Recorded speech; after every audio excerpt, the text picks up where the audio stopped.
Welcome everybody to this evening. I've got the great honour this evening to chair the discussion and introduce our four incredible speakers. My name's Rhian Hutchings. I'm going to just audio describe myself. So I'm a 48-year-old woman. I'm sitting in Newport in South Wales at the moment. Behind me, I've got a grey wall on one side and a window on the other.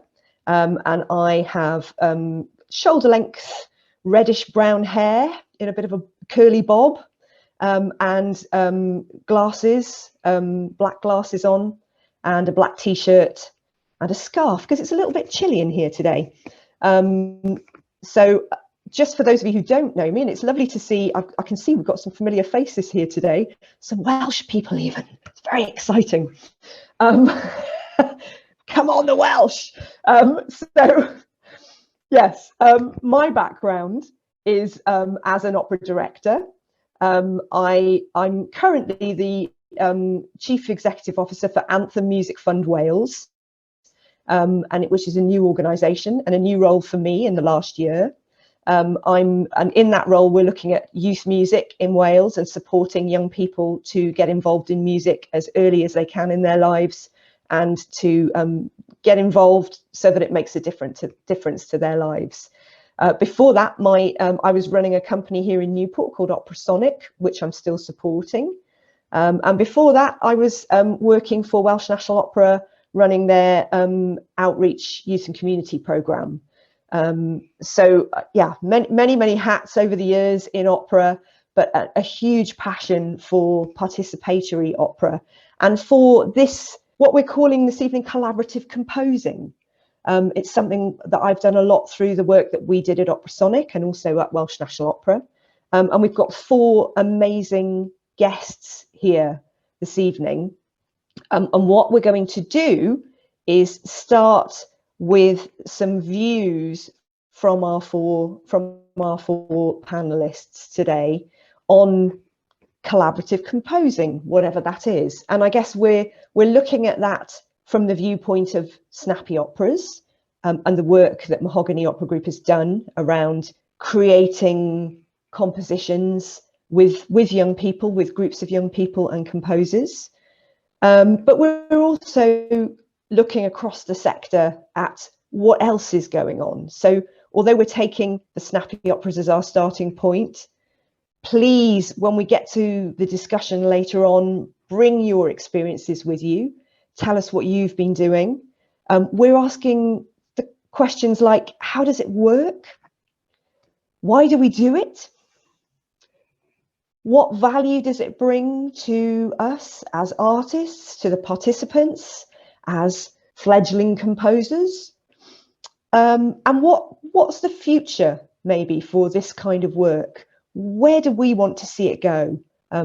You might have other questions about this work, and that's also fine. We want to hear them. We want to discuss them today. So the shape of the evening will be, first of all, to have some introductions from our panelists. And each panelist, I've asked each panelist to give us a little bit of a view from their position on collaborative composing, just a bit of a provocation about where they are with it, what their experience has been, what their thoughts are about it. And we'll hear from all four. And then after that, we'll have a little bit of a break, just a comfort break, just for 5 minutes. Then we'll come back and have a discussion. And probably that will start with me and the panelists, but at that point we'll open the floor, and if you want to make a comment, you'll be very, very welcome. You can put your Zoom hand up and contribute, or you can put your question in the chat, and between Ali and I, we'll keep an eye on the chat and try and make sure that we pick those questions up and pull them into the conversation. So I hope you're going to enjoy the evening. I know I am. And we'll kick off with our first panelist. Gwyneth, that's you. I hope you're okay. So I'm going to hand over to Gwyneth Herbert. She's going to audio describe herself and introduce herself briefly, and then give us her view on collaborative composing. Over to you, Gwyneth. Thank you so much, Rhian. Hi, everyone. I am Gwyn. My sign name is Gwyn, and I am very excited to be here today and grateful for the opportunity to talk as part of the Mahogany family. I love that term that Ali used earlier on, because I really do feel very grateful to be part of that family. I am a composer. First to audio describe myself. I am a 40-year-old white cis woman. I am sitting in bed. Welcome to my boudoir. I have a blonde quiff, an electric blue jacket, and you can just see some dinosaur dungarees, some dino dungarees. Yeah, so collaborative composing. I love this topic. This is something which is so close to my heart. When people ask me what I do for a living, and for me, it's more than making a living, it's kind of making a life. And I say that I get to meet the world through music. And what that means is that I work in dialogue with all sorts of different artists from different disciplines, with composers, puppeteers, directors, musicians, and alongside communities all over the world with very different lived experience from me. So I have worked in Mombasa in Kenya with young people and people. I'm actually in a project which was the research base funded by Mahogany, interviewing people with lived experience of the Mau Mau Rebellion. I've worked with the deaf community. That was an extraordinary experience, collaboratively composing with a community who can't hear, but actually using sign as a beginning provocation for making music. I've worked with artists putting brass bands in tube stations. I've worked with people with lived experience of homelessness, the mental health community. And through all of these processes, what it means to me as an artist and as a human really is it is fundamentally transformative in both ways. I have a bit of a bugbear with the term giving people a voice, because for me, I feel that they come with a voice. And for me, it's about giving them a platform to listen to each other in a world where we are continuously or increasingly shouting at each other, in a world which is increasingly polarized and binary. Music for me, and creativity generally, gives us a space to meet, to talk, to sing, and to be transformed through this meeting. Yeah, I think that's probably more than 3 minutes. I'm going to leave it there, but very grateful to be here. Thank you, Gwyn. Fantastic, beautiful words. Yes, meet, talk, sing, and be transformed. Yeah, I totally agree with that. Fantastic. Fabulous. So Gwyn has kicked us off brilliantly there, and we're going to move on now to our next panelist, Freya Wynn-Jones. Beautifully lit today. Don't ruin my audio description, Rhian. Sorry, I'm sorry. Apologies. I do apologise. Okay, so Freya, over to you. Thank you so much. Hello, everybody. Yeah, my name's Freya.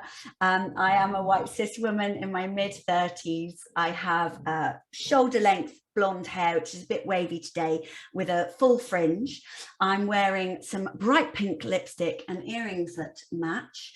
And I'm sitting in my office. So I've got a dark, moody green wall behind me, and I seem to be beautifully lit by a lamp that I put on my desk, knowing it will get darker during the course of this session. And yeah, predominantly I work as a director, and really I'm a bit of an opera infiltrator. And I came to opera very young. Well, for me, age 13, a poster went up in my state school because I live in Brighton. Well, I lived in Eastbourne, a little town near Brighton, and Glyndebourne Opera House was putting on a youth opera, and they were looking for young people to take part. And I was very lucky to have a drama teacher who encouraged me to apply. Loved singing, loved acting, and had never heard of opera before. And it opened up a world for me that I don't think I would have ever gained access to otherwise, which is why doing work with young people and opening up the world of opera to young people and any community group is at the heart of everything I do. So I mainly work as a director and an opera maker and also as an occasional performer to create new work. So sometimes that involves using opera that's existed for a long time and finding a new way to tell it, or doing an alternative to a story. And in fact, there are some people here that have definitely been on that process and journey with me. And sometimes about starting to make something from scratch. And also directing Snappies. I think I'm the current record holder still, maybe, for delivering the most Snappy operas, which I'm very proud of. And I make work both with community groups. So again, people living with dementia, people with lived experience of homelessness, people from mental health settings, as well as young people, both those that have kind of been identified as having promise, but also those who may be experiencing and accessing the arts for the first time. I also work with professionals, and my collaborator, Michael, I have just seen is here, and we run the Voicings Collective, which was set up to compose collaboratively in the ensemble. So ensemble work is a huge passion of mine. And collaborative composing, just trying to answer that provocation, Rhian, I guess, for me, it's been the lifeblood of how I've made work and how I've seen work made. And theatre has a wonderful background for making innovative, wonderful work by recognising that inviting people into a space opens work up to more voices. I think with opera, it's about using voices to create contemporary resonance.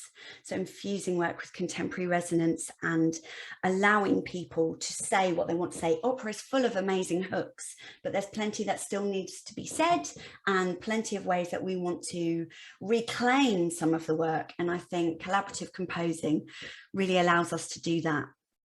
I think I'm very interested in what goes beyond the ideas of what just 2 or 3 people can make. And often in opera, we see it as a process that belongs to 2 people. And I really love opening that up and letting other voices have a say in it. And I think it's the ownership of seeing when a group of young people or a group that you're working with are singing something that they've created from the inside out, that they know, that they love, and the way it can transform lives. And I feel my life was changed. And the path that my life took was changed, having been involved in a really amazing opera education initiative, which did involve doing new work and devising new work. So yeah, keeping the art form innovative, I think that's the role that it plays. And also I'd say connecting with our personhood. I think singing stories, creating music, exploring these things together is amazing for community and for connecting with our personhood, which for many different people can get buried. And I think it's a wonderful way to tap into that sense of our personhood and our collective personhood together. That's it from me. Thanks. Thank you, Freya. That's such a beautiful story, your journey through from seeing that poster on the wall to being where you are today. And how wonderful that we have you here today. This is brilliant. Oh, so we've heard from Gwyn, we've heard from Freya. We're going to move on now to our third panelist, Omar Shahryar, who's joining us from France, which is very exciting. So Omar, over to you. Bonjour, everyone. I am Omar Shahryar. I'm a composer, and I have messy curly black hair, a stylish black beard. I'm a brown cis man. I look slightly Mediterranean, but I'm not. I am wearing a purple jumper and I'm warmly lit against a white background. I like my wonderful colleagues around me have experience in collaborative composition with a variety of different communities. I've recently finished a PhD in composition, which allowed me to kind of examine what it is that I am doing. So when I talked about collaborative composition, I was very happy to come across the work of someone called Alan Taylor, who is another composer who was doing a PhD at Trinity Laban. He examined some academic writing on collaborative composition to kind of break it down to say, what do we mean by this when we specifically use the word? Because he had noticed that a lot of composers say, oh, I've just collaborated with a singer to create a piece.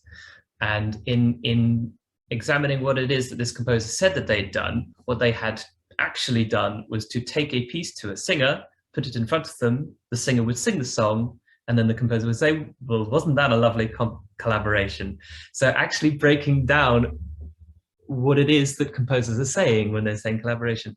I'll quickly screen share this for you, but I'll use some examples more clearly. So this is Alan's research, not mine. He's broken it down into a table where there's basically two important ingredients. Who is doing the decision making at the top, and at the side, who's doing the work? So those are the two things: who takes the decisions and who does the work. In a kind of worst case scenario, a composer would say, oh, well, we collaborated together, but actually he took all the decisions and he took all the work, or she. The composer would take all the decisions and take all the work. That's not collaborative at all, and we know that. That's kind of unilateral decision making. The other, without going into the exact titles too much, you have instances where a composer will still make all the decisions and the work is, someone else might influence the composer, but the composer will still be making all the work. So for example, if you give your work to a supervisor or to anyone for some consultation, that's a consultative way of working. So someone has had input, but they haven't done the work. And then you've got another situation where composers, especially in opera, like to say, well, I collaborated with my set designer and I collaborated with a choreographer. But did they actually collaborate, or did the composer just write the music and gave it to a choreographer and the choreographer did their choreography? Was there any interaction more than that? If not, then that's a cooperative way of working. That's not real collaboration, where in Alan's thesis, decisions and the work are done together. So it's actually very rare for me as a composer. I don't think I've ever collaborated with another composer, for example. I've never been with another composer where they've said, oh, I want this to be a B. And I say, well, no, I want this to be a C. And we have to wrestle that together. A lot of the work that we do with communities is breaking down our own compositional process to allow either some consultation or some cooperation or some collaboration in different elements of the process. That's what I feel. Sometimes it's appropriate. Sometimes I don't have time to be collaborative and go into the nitty-gritty of, no, it's a B, no, it's a C. But the general effect of my work is to try to break down my process and open it up as much as possible so that people have as much input as possible in a project time. Generally speaking, I'll be quick now, this can be an amazing experience. It's also a very delicate one. And if I have had one experience where I had opened up my process and then at one point I said, oh, the rap that we've written, I'm going to give that to a professional singer. So you kids, you won't do the rap, the coolest bit of the thing we've done. Obviously, they were devastated. I only realized that at the end of the project when they said, oh, in the feedback, we were thinking of quitting. And I was like, what?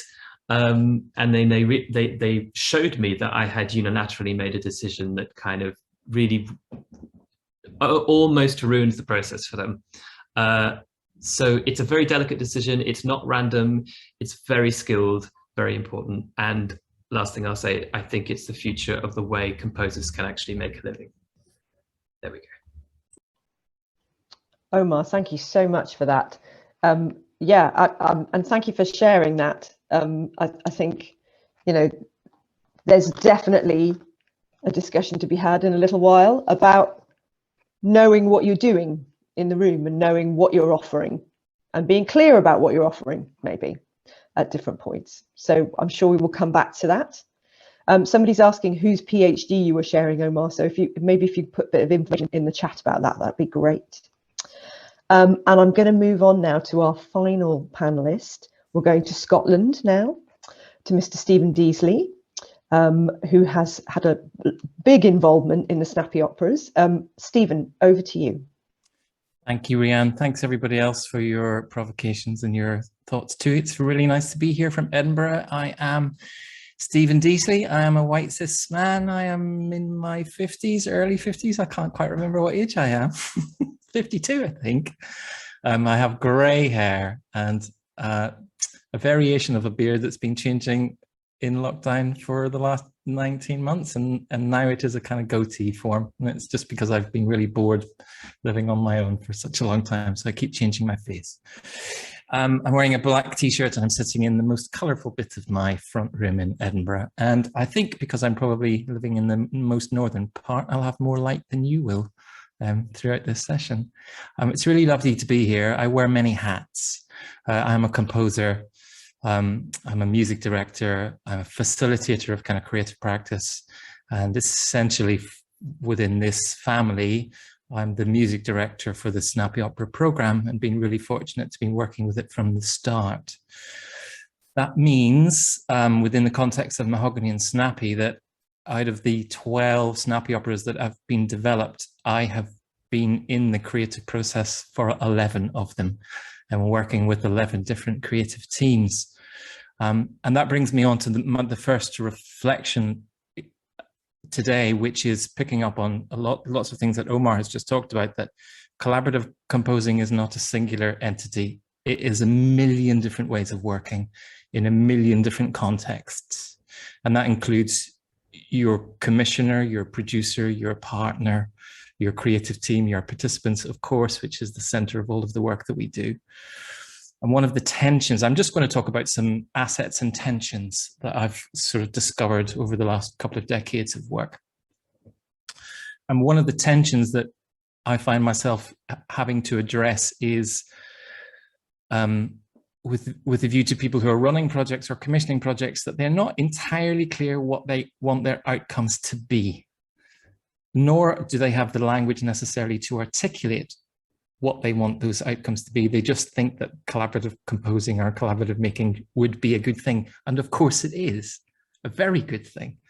We all love it, that's what I do. But actually being able to articulate what you want your participants to get out of this process and to investigate that idea, am I the right person, the right artist for this process, is a really important tension. And it comes up almost exclusively in every project I get asked to do. I have to ask, are you clear that I'm the right person for this project, and what are the outcomes?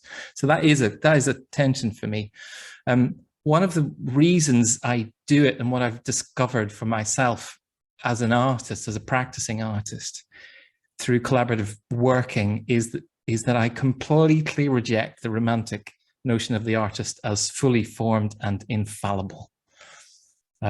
So everything that you do in terms of the score that you make and the detailed decision-making process that you do cannot be challenged.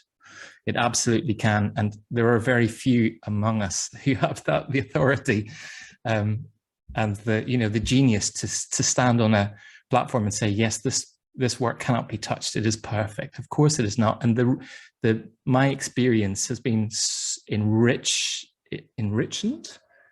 That's not a word, you know what I mean, has been enriched by all of the collaborators that I've worked with. And that means creative professionals, but it also means communities.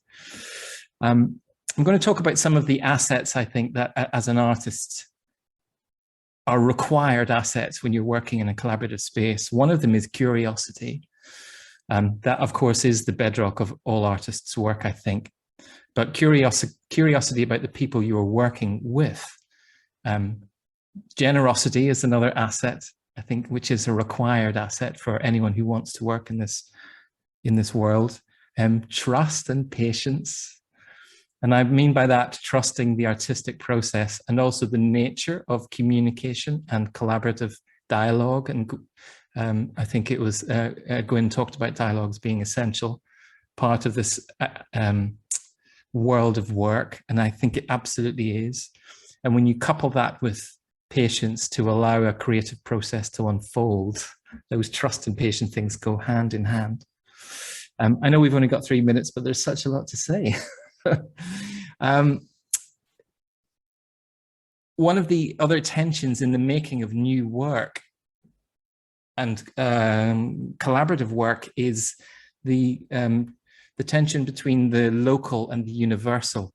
What I mean by that is, when I'm working with a specific group who have a specific language or a specific way that they work or a cultural identity which defines them, what is it that we're making with that group that can become universal? You know, we're artists who want to make work and we want it to be shared.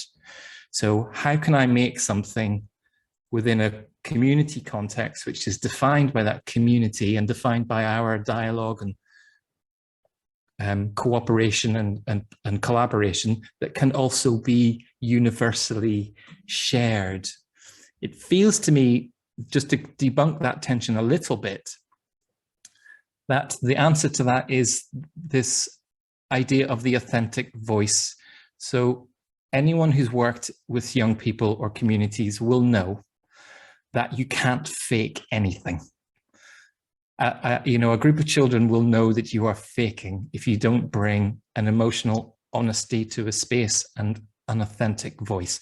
And what we do as kind of collaborative practitioners is try and gather and represent and reflect back the voices, the authentic voices and experiences of our participants and communities. And I think my theory is that if we manage to do that, then that becomes instantaneously universal because it is read as such, and authentic experience is universal and will be heard. I'll just finish off by talking a little bit about the experience of working in the room in the making of 11 of the 12 Snappy Operas. As my role, so I wrote one of the operas, but my role really was as a facilitating role, bridging that space between creative artists, composers, librettists, and also the young people, the children who were contributing to that process. None of the 11 processes were the same, because the ingredients are always different. So my role as a facilitator is to understand what and who is in the room, what ingredients are brought to the table, where the gaps are, and what my job is to kind of facilitate and bridge and create a space for collaborative play. I haven't talked about this. Everything I've said tonight sounds very serious. The core of my practice is about play and fun, and being able to bring myself to any kind of community with a sense of exploratory play and fun is absolutely the most serious part of my work in a kind of collaborative space. I think I've probably overspoken, but I think I'll finish there. Well, I'll just share two anecdotes. So the two Snappies in particular. One lovely composer, Erilyn Wallen, arrived at her first workshop, and she won't mind me saying this, and she brought her workshop materials to that space. And we were having a meeting that morning, and I said, where's your materials? What are we exploring today? And she said, oh, I just like this word, electricity. So I wrote it down. And I said, yes, but where's your materials? And she said, no, these are my materials. I went, okay, so my job as a facilitator is then to take that energy and that core idea from Erilyn into a space and play with that idea with young people and children and with Erilyn, so that she could further work out where that could go. The opposite end of the spectrum is coming into a primary school in Bermondsey, I think, with Phil Venables and Ted Huffman, who brought an entire finished, completed score of something that they wanted to do, and this is the way it was going to be done. And that was in the first moment that we were stepping into a room with children to explore how it could be done. So within the spectrum of Snappies, we've had almost the absurd to the absurd in terms of collaboration. I'll stop there and hopefully open this out into interesting discussion. Thank you, Stephen. Fantastic, as always. Yes, you don't say too much at all. You say just enough, and there's lots and lots for us to unpack there. And I think that idea of it's certainly something I've been working on a project in Wales called Artworks Cymru, where we've been looking at participatory art and this idea of a spectrum of work, and knowing where you are on the spectrum and what you're offering, I think is something we'll definitely come back to.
So just to start off, I think let's come back to this idea of process, because we had a lot of comments in those 4 provocations from our 4 amazing panelists about process.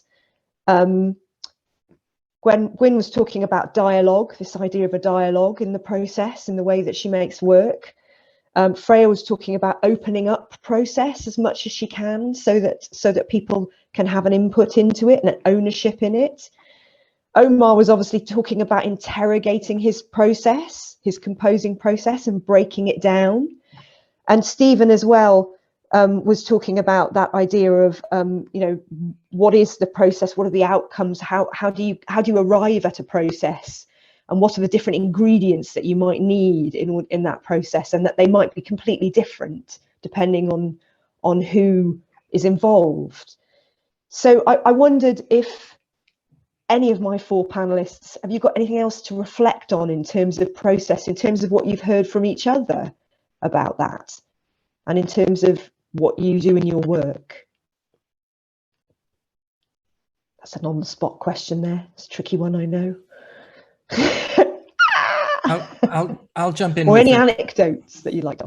Yeah, I can jump in, Rhian, just with something that has really come to the fore in the pandemic and this kind of space that we're now inhabiting a lot more, which is digital rather than in the room. And we mentioned, Ali mentioned earlier, that one of the ideas that we're having this is because of the profound personal experience that we have when we're in a room making something. But one of the things that's occurred to me in terms of process, has been really useful to reflect on in the last year and a half, is this digital time lag when you're collaborating and making something. What it has meant for some of the projects I've been involved with is that you're not forced to make instant decisions about artistic product, which is actually when you're in a room with people, sometimes as the lead artist, you think, oh, help, we're not going to get anywhere very quickly. I need to make a decision. I need to do something so that we can move on. There is a tension behind that, feeling like you have to make something quickly, and actually having a process which has meant that you put a provocation out to your group and they have some time to consider it and a week to respond and send you a little video back saying, I think this, has been really useful, because it has made me think about the nature of a group and who responds first, and Some of us are jumper inners. We'll go, yes, I'll get stuck into this. And some of us are reflectors. And actually, a lot of the work that I've done in the last couple of decades has been about instant decision making in spaces. But actually, this kind of digital process now, where we've given ourselves more time to reflect on artistic ideas and provocations, has been really useful. And it has been really useful to ensure that everybody has an opportunity to be heard, which is not always the case in a noisy room, you know, when the noisiest people are the ones who are making the noise. So that's just something that's occurred to me, and it's something that I will think about when I'm developing kind of collaborative practice in person in the future.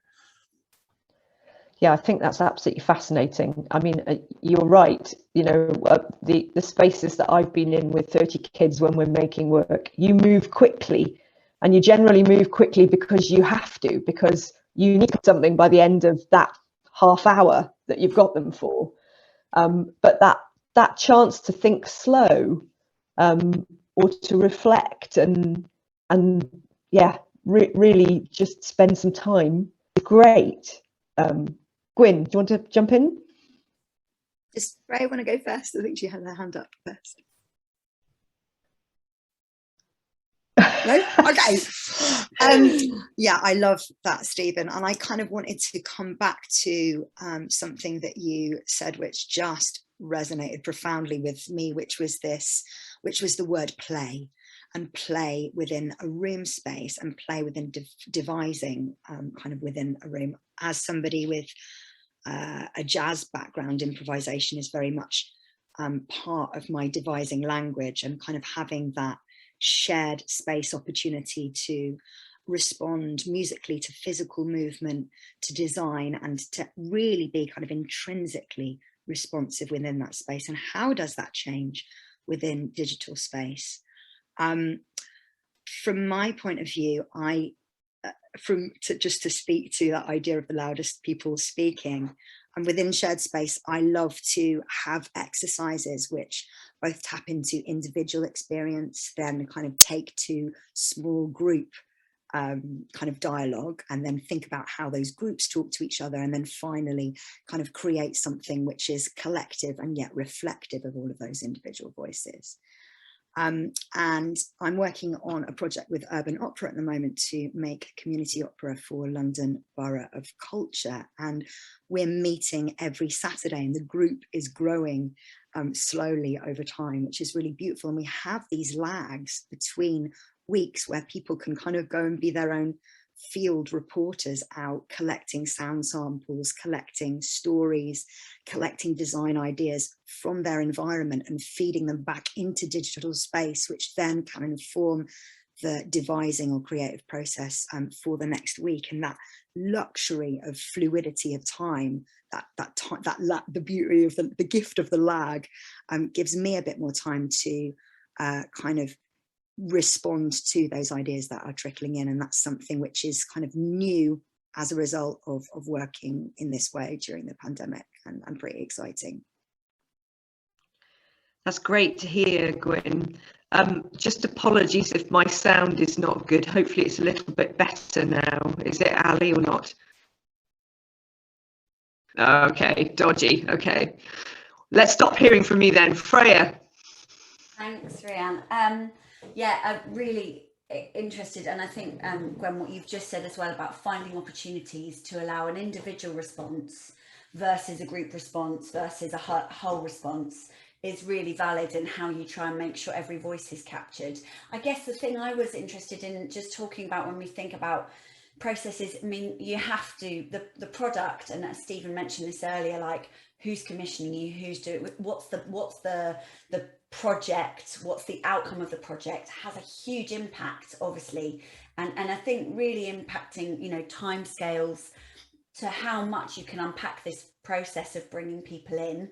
So you might get asked to do a 5-day devising project, which then ends up with a performance, but then also comes back and, you know, suddenly they're showing a 10-minute extract of it on the Colosseum, and you've got 5 days to make that work. So the way that you create that project has to be quite different, because the goals and the end product are always overhanging that process. And then of course you get other times where you have more of an exploratory process where maybe there's a sharing at the end, or you know, so it's working out what you're creating at that time. I think that has a huge impact on the time, the space, the creativity, the freedom we have to really let collaborative work bed in. Or, I mean, Omar, that great chart, the days where actually you have to hear people's ideas and then lead.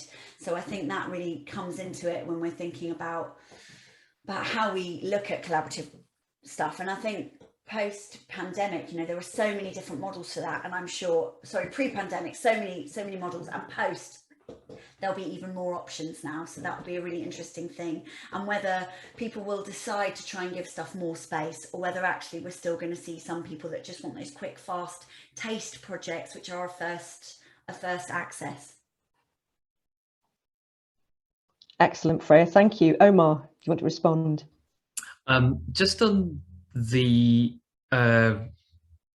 process idea, and just to say that something that was in the air a couple of years ago regarding this kind of work was an alternative label, or the idea of an alternative label for this kind of thing, which was music in context.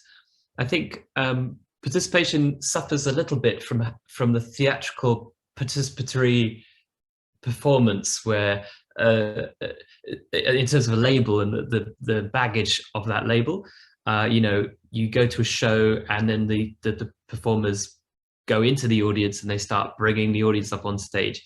That's obviously not necessarily what we're talking about. Sometimes that can happen, but it doesn't have to. Participation in the process of creation is obviously what we're talking about, but even for people who are not composers, singers, producers, as Stephen was saying, stakeholders, you know, knowing your process of what you're trying to do, knowing the people who are feeding into it, and being able to have an awareness of what your role is in this process, where you can allow others to input, and kind of is the question, as Michael McCarthy just asked, what is the purpose? Knowing the purpose. Not every single end product is going to have the same purpose and the same goal. And as Stephen said, you can have the same idea of a process and go into 11 different schools, 12, and it will be completely different every single time. It's something that I think is really, really important for all artists, not just composers, to know what it is that you do, step by step, know where it is in the ecosystem of both local, national, world, if you can have the awareness of that, and being able to kind of go, okay, well, I can pull it apart here, I can experiment with it here. Maybe I don't even need an end process. Maybe I don't need a beginning process. Everything will just be performance.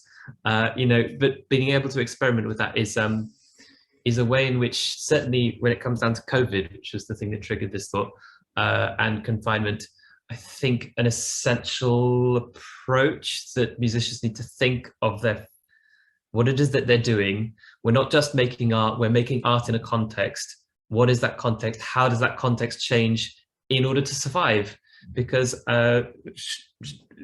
last thing I'll say on this, I was shocked that I think a lot of colleagues suffered catastrophic career endings almost during COVID.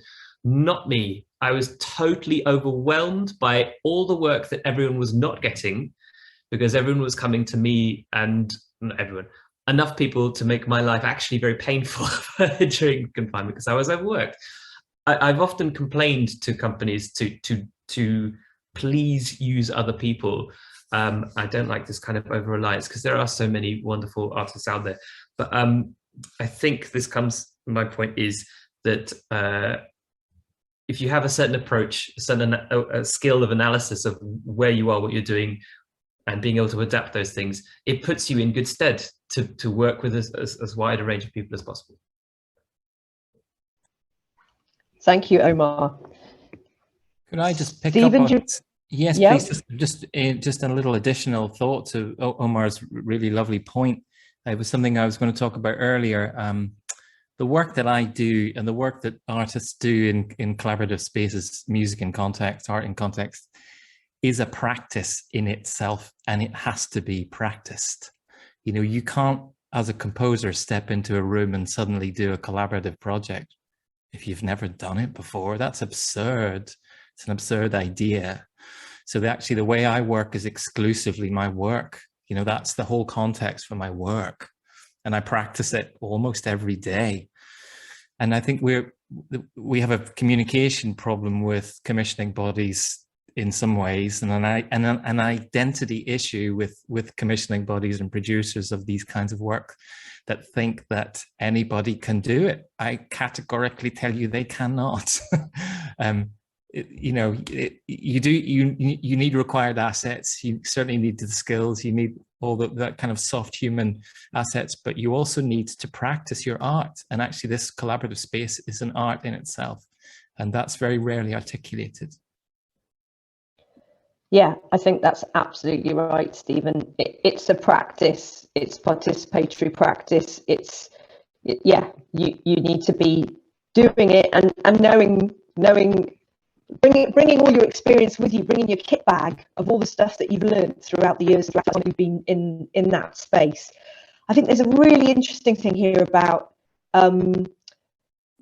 time. This is always an issue when it comes to making collaborative work, participatory work, because as you say, as you've all articulated, commissioners tend to say, oh, you've got 5 days to make a piece over here, and that will immediately shape the process. It will immediately shape what you can do and how you will approach it. Whereas actually, if somebody is seeking true collaboration, true co-production, if I can bring that word into the conversation, then actually time is really important. Time to explore, time to reflect, time to exchange, time to have that dialogue that Gwyn was talking about. We've got a question in the chat. Stephen, I'm just going to go to the question in the chat because Elvin's asked, and maybe Elvin, you want to speak more a little bit more about this if you want. He's asked, who's allowed to be a composer in these scenarios? Elvin, do you want to unpack that a little bit? It's just a constant a worry I have actually, because if you go into schools or community contexts as the composer, then you're the composer. So everybody else thinks they're not the composer because you're the composer. So that immediately sets up a tension or a conflict between you and everybody else. That's the same for the writer, of course, or the designer or anybody else who's got a label on them. And so in a way, creating something, I'm going to be a bit glib about it, but creating something in a collaborative, if you like, in that space, creating something with the help of other people who are in that space with you as an artist is relatively easy in comparison. So sorry, Stephen, in comparison with, okay, it's important to say it's not easy, but in comparison with actually allowing the participants to write the music. And that's my question. What are the ways in which we can facilitate the writing of music, composition in the collaborative sphere? And I've done it a few times, and I've also not done it a lot of times because I'm the composer in that scenario. So everybody thinks I'm composer and they're not. So I wonder if anybody else has got any reflections on that. If you'd like to add some comments. I'd love to jump in because I was just going to try and answer your question in the chat. So the little bit of music that you heard during the break, We Are the Hunters, Raised and Ready by Luke Carver-Goss, composer Ian McMillan, was created by the children in that space, not by Luke Carver-Goss or Ian McMillan. They wrote the words and they wrote the music, and I literally mean they wrote the music, and it was done in a space where we are all in the room together contributing ideas and singing over chords and singing melodies, and for that then to be embedded and absorbed by the creative team and then shaped around, and you know, the kind of the sort of trappings of the orchestra then brought by Luke Carver-Goss on top of the material that we had made together. My defining principle of stepping into a room as And composer is such a loaded word, huh? But my defining principle of stepping into a room and working with people is, oh, look at all these people in the room. What can we make together? And as soon as you create and Luca Carver-Goss was the composer in the room, and Ian McMillan was the poet and the librettist in the room. However, the feeling in the room and the atmosphere in the room when that music and when those lyrics were made was all about the spirit of play and exploration and giving time to hear what people could bring to that space. So the short answer to your question is everybody has permission to contribute if the process is set up in such a way to allow it. And the feeling in the room is set up to allow it. And that's more complicated than I think. That's more complicated to do than it is to say.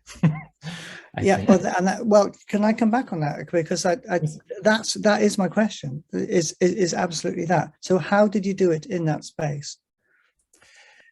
Do you know that is there's a kind of a workshop. That's a sort of a 3-hour workshop in terms of pedagogy and practice. So it's not something I can answer, but I can tell you what happened.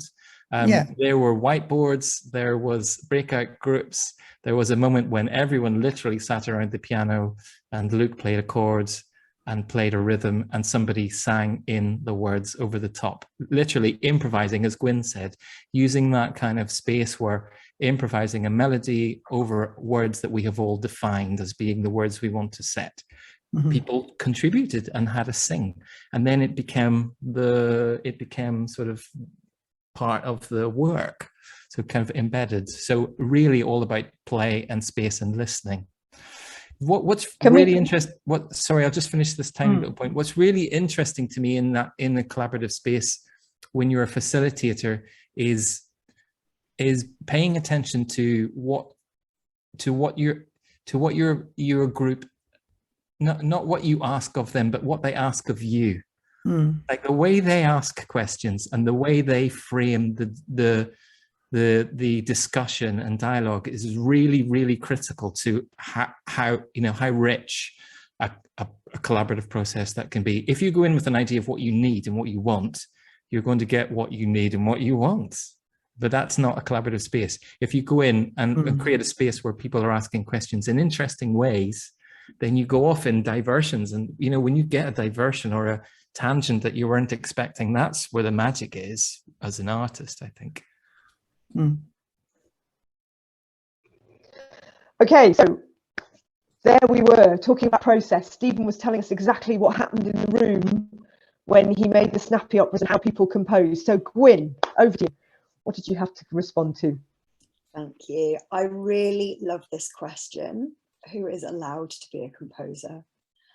Because it so speaks to like the Joan Littlewood philosophy that I have so close to my heart. Everyone a composer, everyone a musician, everyone a scientist, everyone an artist. And alongside Stephen's list of beautiful kind of assets to go in: patience, curiosity, I think open-mindedness, and this concept of going into any workshop with a completely blank page as much as possible, with a toolkit but a blank page. So the first provocation that I give to any group is who here has written anything before, who is doing this for the first time, and what might be hard about doing that. Those are the first things that we write. So the questions, as Stephen was saying, come from them. And there are new melodies and rhythms and everywhere. There are melodies and rhythms everywhere. There are melodies and rhythms everywhere. Everyone who has a voice can write. Everyone who doesn't have a voice, working with Nadia Nadaraja from the deaf community was, I approached that job thinking, how on earth will I write music for somebody who can't hear? And I came away from the first session watching, I'm now looking at Sula, watching her hands and hearing the melodies and the rhythms that she is singing with her hands. Like everybody a composer, everyone. And that brings me to my second real passion point, which is this concept of legacy, which I think is so important in participatory work. That my desire is that every young person, every individual goes away with a toolkit that they can then take to write their own work, that they don't need me in the room. And I don't actually see myself as a composer. I like to call myself a musical activist. I'm an activator. I'm an active participant in something collaborative, starting off with a blank page. Everyone allowed. Thanks.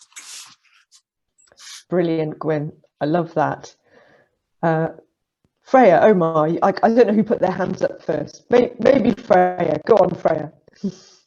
Thanks. Hi. I was just really interested in what Elfyn was saying about being a composer in the room.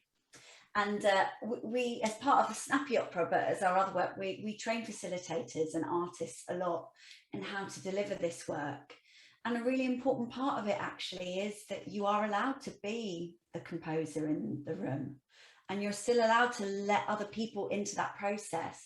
And I was thinking about it. I was really provoked by it, Elfyn, because, you know, I go and do a project and I'll go and I am expecting the directing credit. And I know my friends who are composers, they're expecting the composition credit, because we've worked bloody hard for however long to help shape and create and inform this process.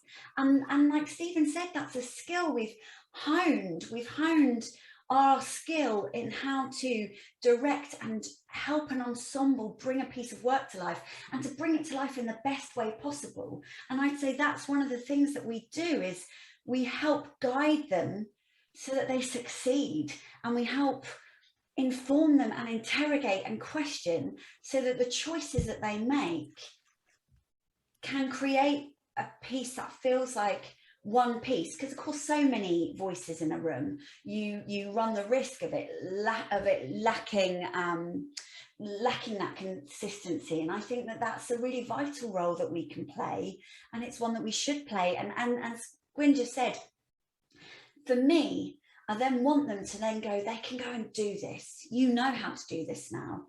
Go and make something yourself. Go and write your own libretto. Go and work with that person. Create your own tunes. Own it. Make it yours. But that really interesting thing that, God, I do expect the credit.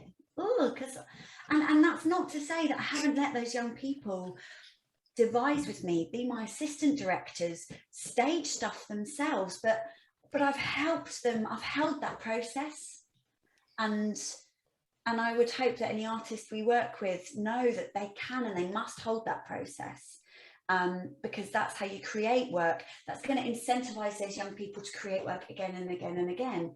Because if you let them create something that they aren't proud of, or that at the end of the day they can't feel as proud of as possible, you know, what's gonna get them back in the room making work, and what's going to get them feel brave enough to make work on their own without you next time? That's what I think is interesting. And so I think you can go and be the expert in that space. You can be the composer, and they still can be too. You can be the director and still allow them to direct. And also then maybe they might want to in the future be the director. So that legacy that Gwyn was talking about, like how do they move on?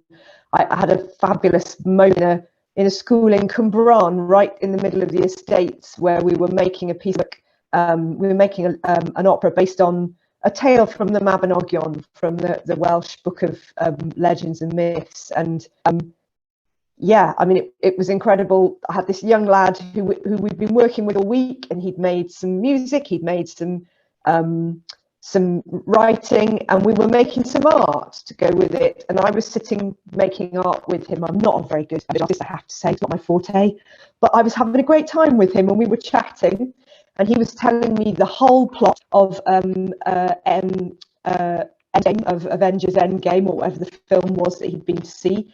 And at the end of it, he turned to me and said, "So how did you get into doing this?" Which I thought was an excellent question, but we got him to the point in that project where he wanted to know how I'd come to be in his school and what I was doing. So I told him, and then he told the rest of the class. And I hope that he thought, well, maybe I can do that one day. Maybe I can, because I've been doing it today with Rhian this week, so maybe I can do it in the future. And that was a lovely moment. So that legacy, that handing on, and that sense of being the artist in the room, Freya, you're right, that's important. Omar. You've been waiting patiently. Yeah, I want to share another reference of Francois Matarasso, who I think everyone should read. He has recently published a book called A Restless Art, and he blogs, I think, to the same name, A Restless Art. He changed my perception of what I do. His kind of approach is that there are two kinds of participation. There's institutional-led participation and there's community-led participation. So he actually calls what the institutional-led stuff participatory art, and he differentiates that from community art. I've only had, I have to say, 1 or 2 experiences of pure community art. Or it wasn't even that pure because it was held in the grounds of another institution. But my approach to the community art was to enter as someone with expertise, but not with any guarantee that I would use that expertise. That maybe someone else would be the composer actually, and maybe perhaps I wouldn't get a credit. I would be more of a mentor. Maybe I'd be more of a dancer. But the majority of my work, because honestly speaking, it pays, is through institutions. So Francois Matarasso's work, when I read it, really affected me, and it made me look at my PhD, which was full of participatory art, and think, oh, what is community art then, if it's not this kind of me coming into a room as an expert and saying, I'm an expert, you can be great, you can be experts too, you can be composers, the work that you're doing is great, I'm validating you as an expert. What is it that I can do otherwise without having to kind of use this expertise in this kind of context? And the answer is I don't know. It's still a question that I'm exploring. COVID didn't really help that because it meant that there was no community getting out into anything, and I've moved country as well, so creating networks. But yeah, just to say that you can use your expertise for different functions as well. You can use it to build people up, or you can use it obviously to kind of build yourself up. But a lot of feedback that I've got from the way in which one can use one's expertise, saying, I've worked with this and that opera house, is that young people can say, wow, I feel validated. So that's very valuable. And the last thing I'll say on the legacy is that, and this might be a bit of a provocation as well, is that I think sometimes it's valuable to consider, again, what it is that you want participants to gain, because you can, I'm going to say it, hopefully you'll read between my clumsy explanation, you can fool people into or convince them that they are capable.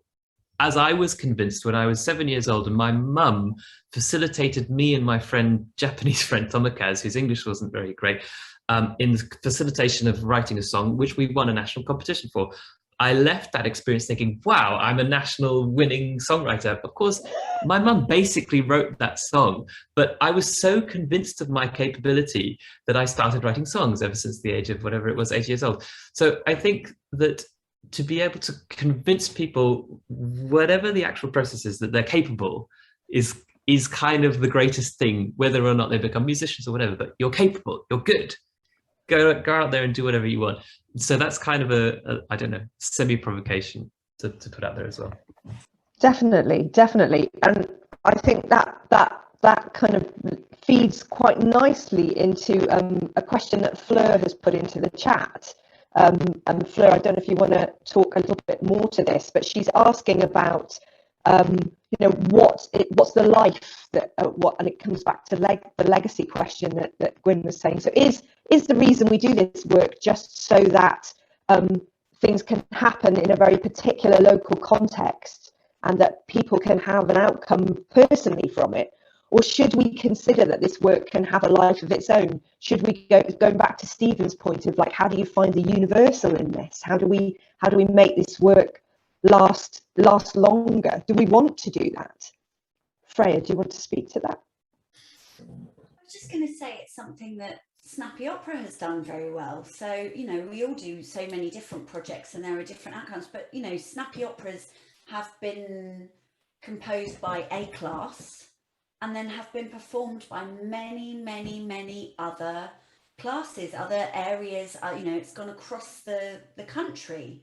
So there are definitely ways that you can do that, and it's interesting to look at how that's, and we've talked about process and product and timescales, and you know, the outcome and outcomes, and the outcome of Snappy was to create a series of 10-minute operas that could go out again and again and again, and to create that body of work. And so that outcome has been achieved, and as a result there is a canon of Snappies.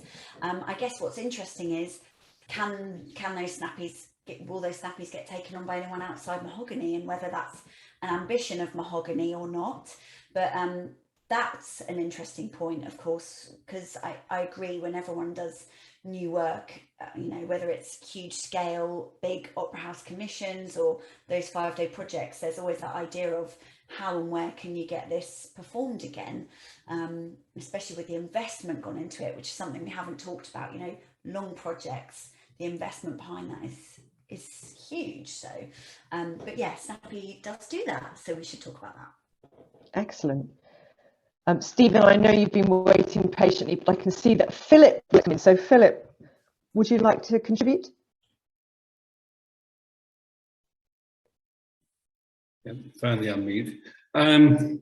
Just picking on what Freya said, I mean, my interest, apart from my long-term relationship with Mahogany, is at a long last we've got Malta Opera off the ground here in Malta, and so I'm watching and listening to this to see whether there's anything we can take from what Mahogany are doing and replicate it in Malta, potentially collaboratively. So that just simply picking up on Freya's comment. It's an excellent question, Philip. Yes, and I'm sure Freddie will be following up with you after this conversation. And I also encourage you to come to the Roseo conference in Lyon in the autumn and meet lots of other people who are making collaborative work across Europe. We'd love to see that. Stephen, you've been waiting really patiently with your hand up. You want to come in? Yeah, so I'll pick up on what Freya's just talked about, but from Fleur's really great observation and question. The reason Snappy has succeeded is because it was very much built into the brief and its conception right from the start.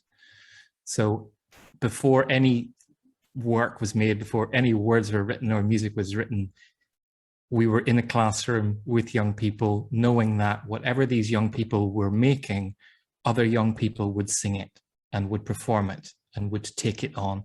And that really informs the way you develop and the process to allow these things to be made, because you're looking for that transferable, transposable, you're looking for that to be shared. So, and if it's not written into your brief, if you're not conceiving of it as something that will travel or that you would like to travel and be shared, then it's very likely that it won't, I think. And that's going right back to my first point. Be really clear about what your outcomes, what outcomes do you want from this collaborative process.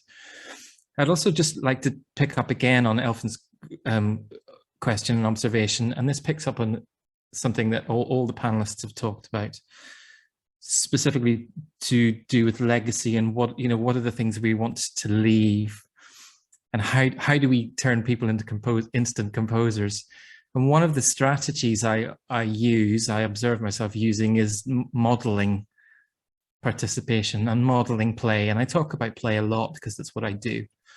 But in that moment when I'm modeling play, I'm also modeling other things. I'm bringing an emotional honesty and an openness to a space as a 52-year-old white man, and a 10-year-old girl from Bermondsey looks at me and goes, wow, what? Like, he can do that in this space, with all that generational and cultural separation. That's interesting. So you're kind of providing a space, both in terms of the art work that you make, the skill things that you bring, but also emotional integrity, dialogue, conversation, being able to listen, and for young people and communities to see you listening as an artist to them, that you're giving them a huge amount in terms of legacy that they can take on into their own work, into their own world, into their own collaborations, into their own thinking about what they want to do on their own cultural journeys.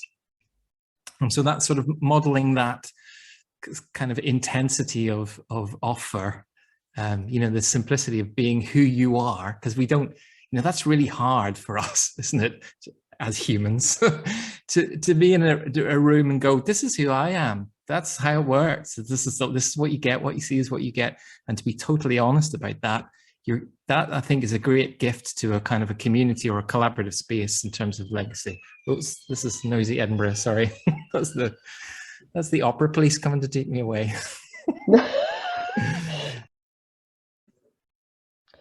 Brilliant. Well, thank you everybody for your time this evening. I hope you have a good evening, and find a little moment to find someone to collaboratively compose with over the next week. Try it out, do it. And yeah, diolch yn fawr, diolch yn galon for your time. Thank you.